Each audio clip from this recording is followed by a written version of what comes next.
Seahawks fans, wherever you may be. Welcome back for another edition of the Seahawks Playbook Podcast. Join your host, Bill Alvstad, and co-host, sports writer and football analyst Keith Myers, as we talk Seahawks football.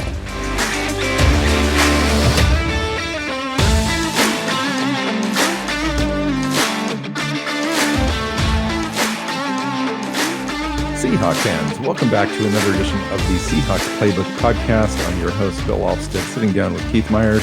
This is our midweek show. We're going to pick 6 topics of the week that we want to highlight and talk about and share with you guys. And this is going to be completely off the cuff for the most part on this show, unscripted. We're just going to have a conversation, see where it goes. We've got some topics written down, and that's about as far as we've gotten on the research on this particular episode. So let's just go for it. And that's what our midweek show is going to be. We're picking 6 topics. Typically, after we record the first show of the week, where we talked about the game, and then we come back with 6 topics, and then we go. And so hopefully it'll be a little looser, a little more free flowing, a little more fun, and we'll go. And I've had some comments too, and welcome in, by the way. I've had some comments online where we changed right before the September 1st to coincide with our agreement with the Pigskin Podcast Network, which we are now a part of. I should probably mention that consistently, where we changed our format. We went from a single show that was averaging about an hour and 20 minutes per episode down to 3 episodes of about a half an hour each. And I received several comments so far about people really liking the long form of how we had discussions, and the conversations went in depth, and the way that we just treated different topics. People kind of missed that a little bit. So it'll be interesting to see how they react overall to this kind of new format, which I really like, actually. It helps split it up a little bit. Mm-hmm. And it seems like we carry a little bit more energy to each show. And we stay focused. We stay focused. Because I think we stayed focused before. I think we did a pretty good job. Come on. Even though they were long shows, I don't think that we were completely out there. No, we weren't completely out there, but we did have those episodes where we just got off on tangents, and those were fun, but they weren't always. They were really fun. And once in a while, dude, I'm going to press you to record one for just nostalgia reasons. It's like, let's push record and see what happens. And an hour and a half later, we'll probably have some good stuff. All right. Hopefully. So let's jump into our 6. I wanted to lead us off with the first home game with fans in what felt like forever. And the 12s brought it. They really did. You could hear it on TV. It was loud. It was loud when it needed to be. Even when the Titans were clawing their way back into it, and Derrick Henry had that big play, and the offense was struggling to move the ball. The fans were there. They were loud. It was fun to hear the crowd noise, and I have been waiting for that. I've been waiting for that at a home game for a long time. It was nice to see too that everyone was in sync. Everyone remembered what to do when the offense was out there and so forth, and when the defense was out there, you could really see that it was making a difference. There were a couple of false starts there as well, and it's challenging for the offense to do that. It was nice to see again. I really like the full stadium. I know that there's some contention out there with regards to, how they're getting in and what they need to do to be in the stands and so forth. But all that aside, it's good to have fans in the seats and cheering for your favorite team. I think it's just a better product overall, and it's better for the game. It's better for the players to have those guys out there. It's better for the energy. It just makes it a complete experience. I will say, unfortunately, the team is 0-3 in the last 3 games at home with fans in the stands. Like, what's going on with that? Yeah, this is a team that's been really weird the last year and a half, if you count this year, all of last year, and then the end of the previous year, where there seemed to be better on the road. And Which is just so weird. It's so weird because it's not like, you're playing in, you're one of those teams that play in a quiet or empty stadium, or if you're playing, in LA where the road fans outnumber the home fans or something like that. The Seahawks fans bring it. It's loud. It's fun. Yeah. And Pete Carroll, say what you want about Pete. He's a guy that brings a team with a lot of energy into a home game usually. So it just doesn't make a lot of sense. I mean, I know we've had some close games. We play in a close division. That's part of it. All of that is, makes things challenging, but it's challenging for every team in the NFL. But you always thought the Seahawks would bring it at home, especially with the best home field advantage in football. And it just, I'm not going to spend too much time on it because I don't want to be, Mr. Negative, but it was, it is one of those things. I'd like to see that true home field advantage return and have, Seattle be dominant again at home would be nice. It's very peculiar that they aren't playing as well, even when the fans are doing their thing. So we touched upon this briefly on the show where we were reviewing the game against the Titans. Seahawks lose that in overtime. Tale of two halves, Keith. Mm-hmm. We showed up in that first half. The defense was playing strong. We contained Henry.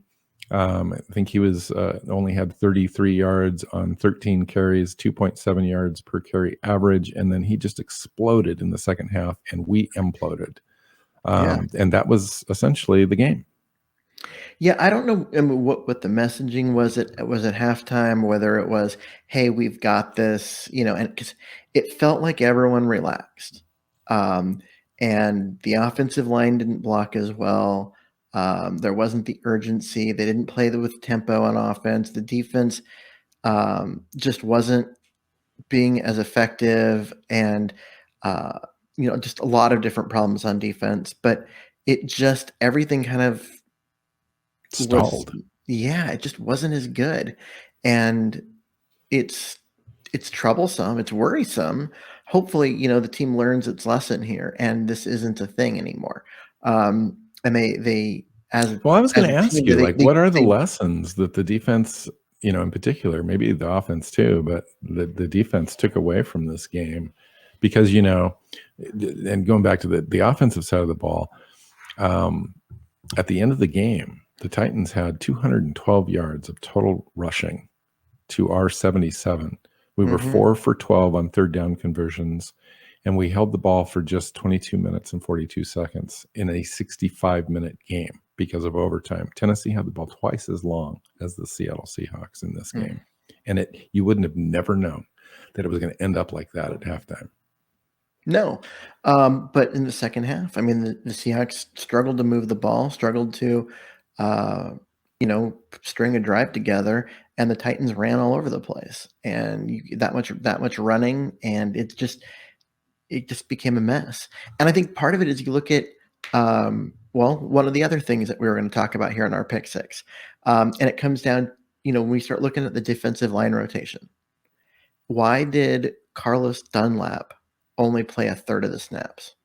He is your highest priced defensive lineman. He is supposed to be the star, the biggest star on that defensive line, and he barely played. He wasn't hurt. Yeah, 30% of the defensive snaps against Tennessee. Yeah. And Rasheem Green had 64%, and Benson Mayowa, who we talked about last year being overutilized as being a detriment to this defense, played 65% of the snaps, gave up 212 yards rushing. Yeah, and he's a terrible run defender. Benson Mayowa. So why is Benson Mayowa in there for 60-some% of the snaps and Carlos Dunlap not playing? To me, this screams all right, we've got this wrapped up. Let's play the backups. Let's rest the starters, the veterans, the guys over 30, so that way they don't, get run down. We'll keep them healthy and ready for next week. But then why did Alton Robinson play fewer snaps than LJ Collier in a game where last week LJ Collier was a healthy scratch? Honestly, I don't know. I think that might have to do with he played a lot of snaps in the interior because of no Brian Monet. And so he got snaps, but he got them in the middle. Okay, but still, nonetheless, Alton Robinson's playing 20% of the snaps. That's a problem, considering how well Alton Robinson is playing. So Alton Robinson played 20% and Dunlap played 30%. There's two of your best, your two best defensive ends, except for maybe Kerry Hyder. But on the other side of the line, your two best guys only played half your snaps. And that's not okay. You can't do that. You've got. And Carlos Dunlap is a traditional, they have him playing Leo, same position as Benson Mayowa, but he's a traditional 5 tech. This guy's a edge defender by nature. So having him out there is not a liability, is what I'm saying. Oh, yeah, no, but having Mayowa out there is the liability. Now that is very true. And in a game when you're playing Derrick Henry and you're getting ran over, why are you playing your pass rush specialist who's terrible against the run? I mean, what is going on with that rotation? Like, that makes no sense. What is going on with Ken Norton Jr.? And what is going on with Pete Carroll? What is going on with that combination? I don't know. My larger question is, like, we started the year last year poor. We ended okay. We kind of ended somewhat poor, but the hope was, by the additions that we had this year, that we were going to be able to start strong. And now after the second game, it makes me wonder, like, what's going on? Well, they did start strong. The first game they looked great, but the second game they looked terrible. And I don't know, like, this is one of those things that we don't know, is as they do all the rotations and stuff that, guys come in and out and everything, your defensive coordinators call in plays. Typically, it is your line coaches that are rotating and sending in, those packages, unless the game plan is calling for, okay, on 3rd and long, we're sending in the NASCAR package and the set of pass rushers and that kind of stuff. But the idea that in a game where the other team's running the ball, that you're going to have Mayowa in there for that many snaps. Like I said, I don't know if that was a game plan thing ahead of time, or if it was, that they were trying to rest Dunlap and that's just the way that it worked out. But that is a problem. And whether it's your line coach that's making that call, or Pete Carroll, or Ken Norton, typically I believe it would be the line coach, but I'm not going to try and just automatically place blame there. But that's a mistake. And that's a mistake that cost them a football game. Well, let's stay with the mistake situation, and let's talk about penalties a little bit, and specifically like taunting, and then maybe talk about the lesson that Pete Carroll chose to send to Jordan Brooks in this game. The team overall was penalized 10 times for 100 yards. Some of those were costly. Some of those were stupid. I think 5 or 6 of those came after the whistle type of plays, which just is a discipline issue, which leads me to kind of a coaching question, like, what's going on with Ken Norton? What's going on with the team needs to tighten that up, because that's just unacceptable. But we've said that for years. I think last year they did a pretty decent job getting back in line with penalties overall, but it's been a problem the entire time Pete Carroll's been here, except for, last year they were okay. But with regards to what, like how he lets players kind of play loose a little bit? Kind of, but it's more just the penalties in general. The penalties, they've always been bad. It's one of the most penalized teams. And some of it is that, you had all the Affettis and, whatever on the offensive line. And Tom Cable was such a terrible coach that, those guys held on every play and it was just awful. And so that had something to do with it. On defense, though, they always gave up. There was a lot of like pass interference calls where they would get there just a second too early. And you had to be okay with some of that, because you wanted them playing hard and you wanted them hitting hard and you wanted them attacking. And so occasionally you're going to get there a half a second too early and it's going to be a penalty. And you're like, you know what? Okay, I'll take the aggressive play. But Jordan Brooks pushing, the guy when he's already out of bounds and getting that personal foul. 3 yards out of bounds. But the question for me, I disagree with the play of Brooks and so forth. I agree with the penalty. I think it's totally legit. Okay. The punishment, though. I mean, Pete really did actually come out and say, yes, I took him out of the game. I wanted to send a message. So Jordan Brooks missed 2 series. So you take one of your best defenders off the field in the game where Derrick Henry's starting to have an impact, and you put the player with the worst Pro Football Focus grade out of this game in Cody Barton in to replace him. And as linebackers go, Cody Barton's not the stout run defender. As linebackers go, I like that. He's better in coverage. He's better in space, but he is not the come up and take down the best running back in the NFL. Regardless of that, what do you think about the message? I'm okay with the message. I wish it was more consistent. What do you think about DJ Reid and the taunting? Did DJ Reid get kind of benched? No, he didn't. And that's what I meant by the consistency of it. I'm okay with him, pulling back and trying to get. And by the way, I disagree with the DJ Reid call. You know what? We could have a longer conversation overall about taunting, for example. Yeah. I think the NFL did it right the last couple of years where they've let the players do their celebrations and whatnot and show some emotion, and then all of a sudden this year they're back to being stupid. Do you think it's a temporary thing where they do this for 3 or 4 weeks and then they kind of back off a little bit? No, I would hope so. The Player Association came out today strongly against what's going on. Yeah, I thought was interesting. I think it's a situation where, unfortunately, we're probably going to deal with it all year, and then they'll make the changes in the offseason. But what did DJ Reid do? He made a fantastic play down the field and then flexed. Right when he was almost turned the other direction from the player. It happened fairly quick, but man, there was nothing there. There was nothing. I know. These are grown men playing football, which is a highly emotional. This is one of the best parts of the game is when players just get emotional and they're showing it out on the field. And it's just one of those powerful moments where you want to relish that moment for your team and for your player. He's not in the guy's face. He's not standing face to face where they're like taunting him. He's literally expressing his individual moment. Yeah. And that just happens to be coming off the play instantaneously as he's flexing, he's turning and walking away. That to me is not taunting. Yeah. I thought it was a terrible call, but it is what they said they're going to do this year is that you do that. I think Pete would be wise to just tell the players, hey, listen, if you need to get up and you need to express yourself, you need to walk at least 4 or 5 steps away before you start.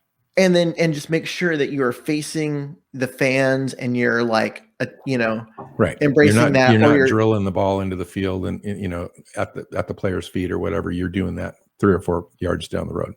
Yep. I think that's okay. That's okay, but nonetheless, I think we're trending.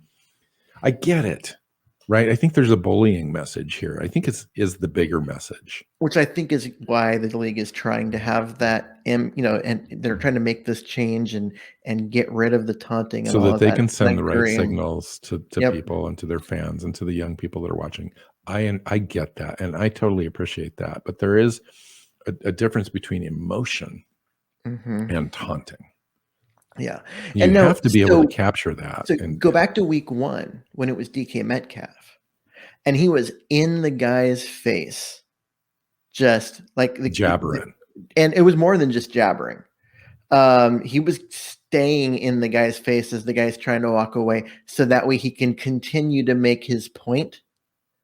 That's what the league's trying to get rid of. That's the spirit of the penalty right there. Yes. And as much as I still think you have, as a league, I'm okay with a little bit of that. You let it go a little bit here and there. You just don't let it get out of hand. And I didn't think he was out of hand, but the spirit of the rule as it's being enforced this year is to get rid of that.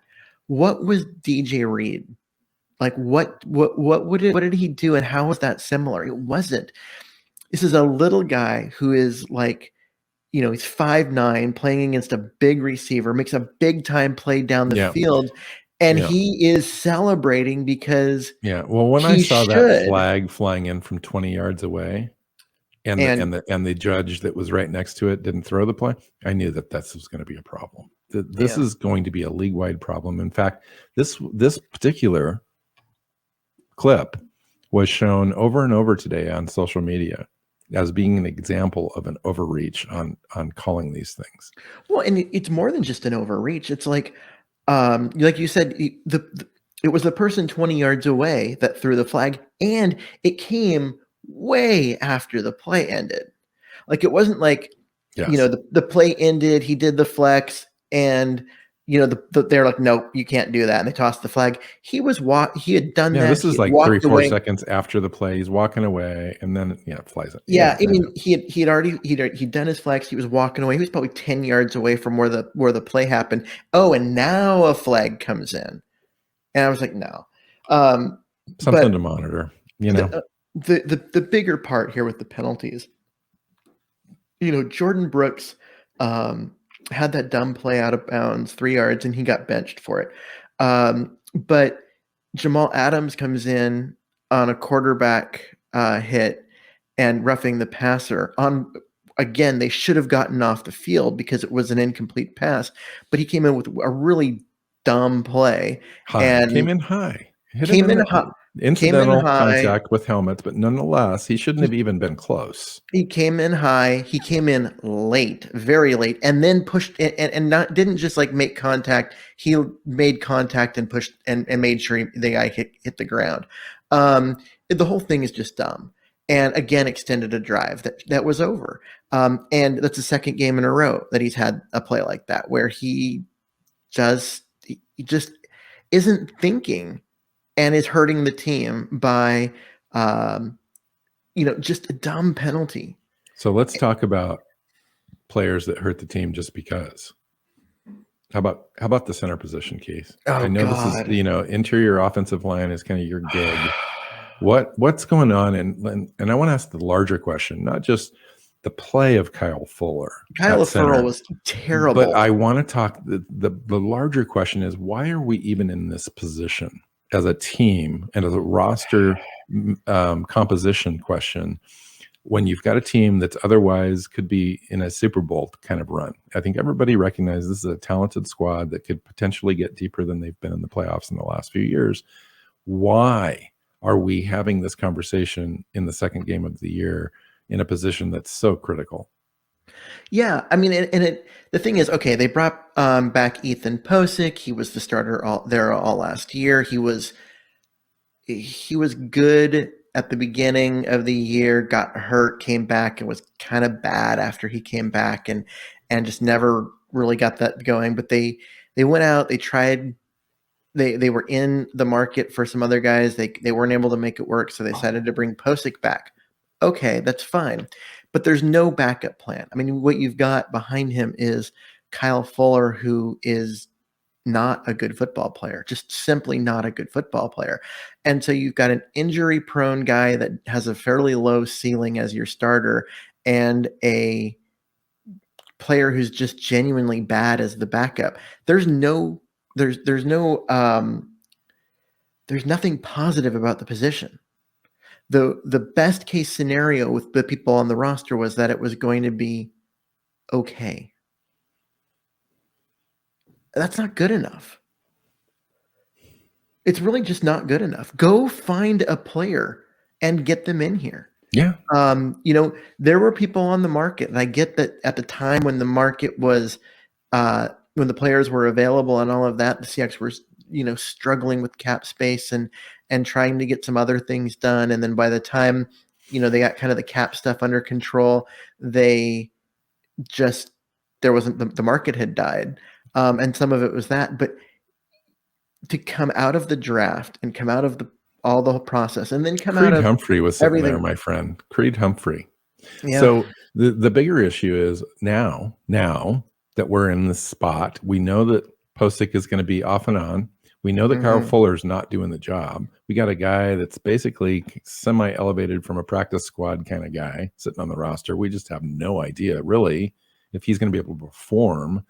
So why not go You're get a real talking about Shepley? So why not go get a real proven situation? Maybe a guy that's hanging around on a roster in the NFL that's not starting, but has starting potential. We flip a 5th round pick, get a guy in here, and just let him have an opportunity. Yeah, I mean, you got a 5th round pick when you you traded away Witherspoon, so now you've got an extra 5. You got an extra 5. So go find one of these teams that's genuinely bad, that is rebuilding. Atlanta comes to mind, and be like, all right, so what do you got?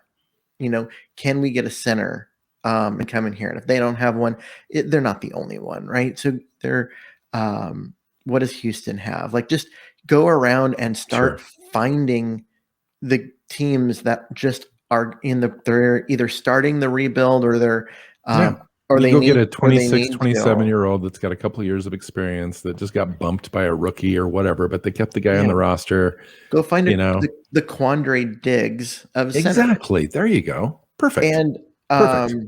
Guy that's total fringe Pro Bowler. There's probably 10 of those guys. In the NFL that are better than Kyle Fuller. Go find one. Go trade for him. Get him ready, but for the end of the year, cut Fuller or cut Posick. Pick one. I know the team really likes Shepley. And I know you're like, oh, he's kind of an elevated practice squad guy. He was a guy that was expected to make the 49ers roster, and the team had no belief that he would ever be available, and he was suddenly available. So they went and got him.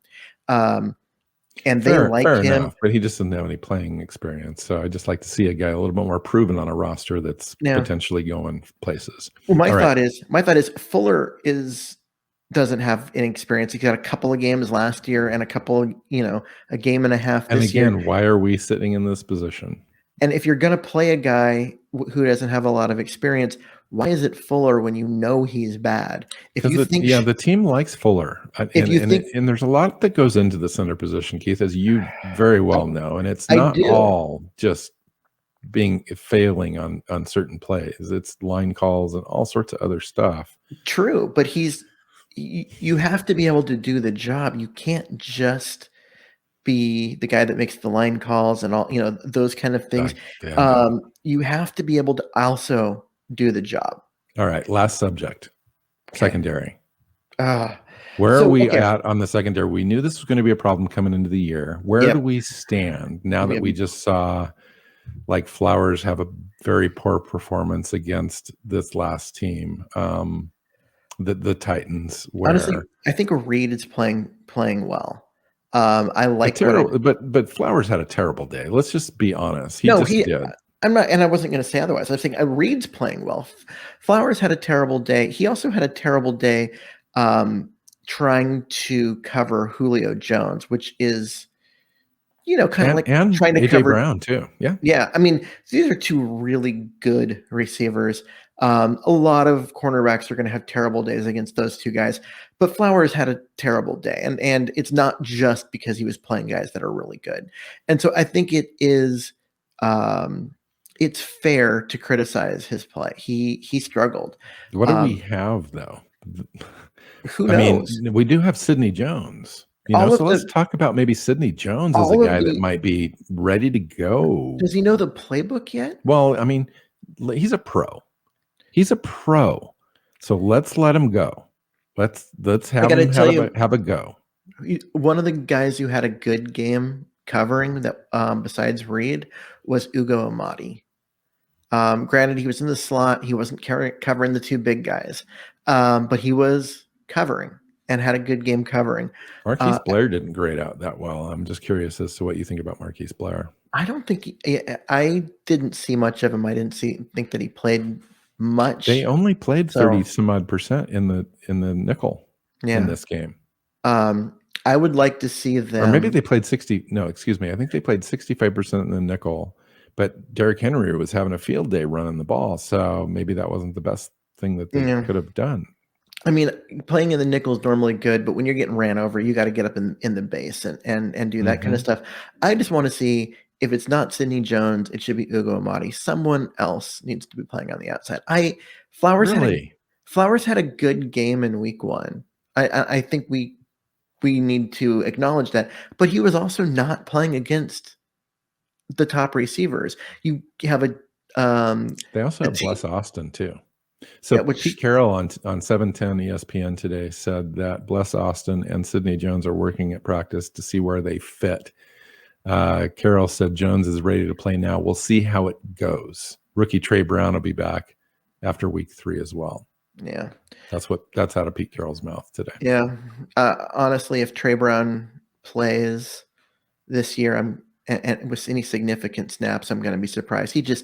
He missed all of camp. Then he got hurt again. He never really looked good when he was out there at camp. He's a guy that at this point, he's a project, and I think their talent's there, but he's got to figure out how to not hold on every play like he did in college, and he just has to really just kind of learn the defense still.